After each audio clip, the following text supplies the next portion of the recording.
There's one reason you self-sabotage. And that reason is because you're running false core beliefs. You're running belief systems that aren't serving you. And those belief systems may have occurred through events or situations in your life where certain traumatic events may have come up for you and you made them mean something. An example of that is if something happened to you, you may have decided in that moment, oh, that must mean I'm bad. That must mean I'm not worthy. That must mean I'm not enough. And so we go through our lives running these false belief systems that don't serve us. They take us away from success and not leaning us towards success.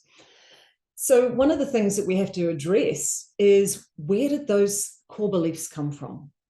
And one of the key areas that negative core beliefs made manifest is through traumatic events. And often those events involve other people. And so certain situations may have occurred in our lives where certain people have done certain things to us.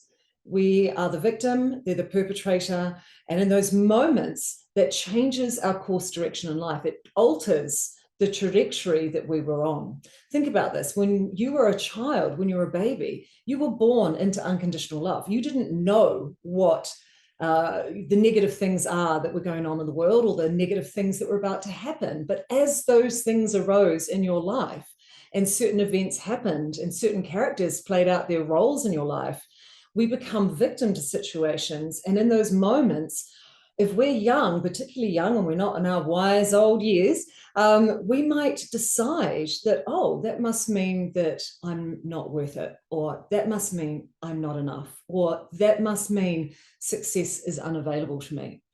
So often, in order to actually really, truly, deeply transform our self-sabotage, we have to do one thing, and that is do our forgiveness.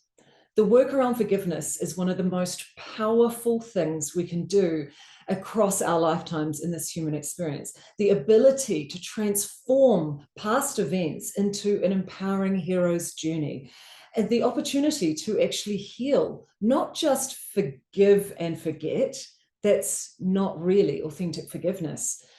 Authentic forgiveness is actually returning to your whole self, doing the deeper healing so that you can drop those negative core beliefs that may have impacted every area of your life and return to your unconditional love for yourself and acceptance for who you are. And it's from that platform, a platform of self-love and self-acceptance, that we can thrive and rise up and achieve whatever it is that we want to achieve. But what happens in our subconscious mind, it's a very tricky machine. We'll be going along and we'll be using willpower and we'll be tracking along very nicely towards a particular goal or outcome that we're desiring.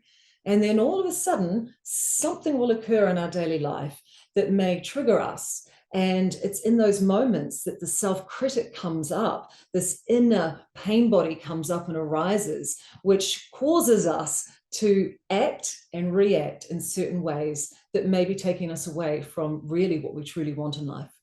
So when we unravel the subconscious mind and we get down to the very deep core essence of what our problems are and the reasons we self-sabotage, there's often a few characters that rise to the surface.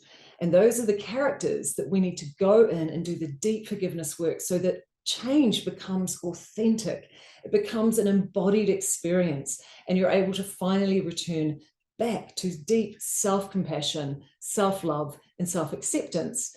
And then that energy, those new positive core beliefs, filtrate out into the world and they manifest your life in the reality that you deeply want.